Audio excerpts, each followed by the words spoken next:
ஒரு விஷயத்த வந்து நம்ம எல்லாருமே புரிஞ்சுக்கணும். நமது வாழ்க்கையில இருந்து கிடைக்கின்ற ஒவ்வொரு நாளும் extra bonus day for as.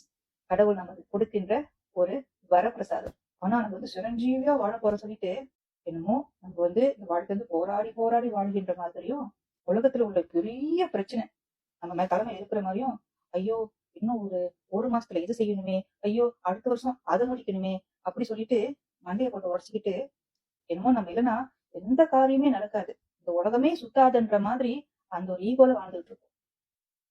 என்னை பொறுத்த வரைக்கும் நாம் வாழ்கின்ற ஒவ்வொரு நொடியும் வந்து மிக மிக விலை மதிக்க முடியாத நொடிகள். இப்ப நான் தூங்கி எழுந்திருக்கும் அடுத்த நாள் வந்து எனக்கு ஒரு போனஸ் டே. கடவுள் எனக்கு கொடுக்கின்ற இன்னொரு நாள். அந்த நாளை நினைச்சிட்டு காலை எழுந்துட்டு, இறைவா எனக்கு இந்த நாள் கொடுத்திருக்கியே, நான் உனக்கு நன்றி கடன் பட்டு இருக்கின்றேன். இந்த நாள் வந்து எனக்கு நல்ல நாளாக அமைய வேண்டும். யாரையும் வந்து நான் புறம் சொல்லக்கூடாது, யாரையும் வந்து துன்புறுத்தக்கூடாது, யாரையும் வந்து நான் வந்து மனசு கஷ்டப்படுத்தக்கூடாது. என்னுடைய செயல்னால வந்து யாருக்குமே எந்த ஒரு கஷ்டமும் ஏற்படக்கூடாது.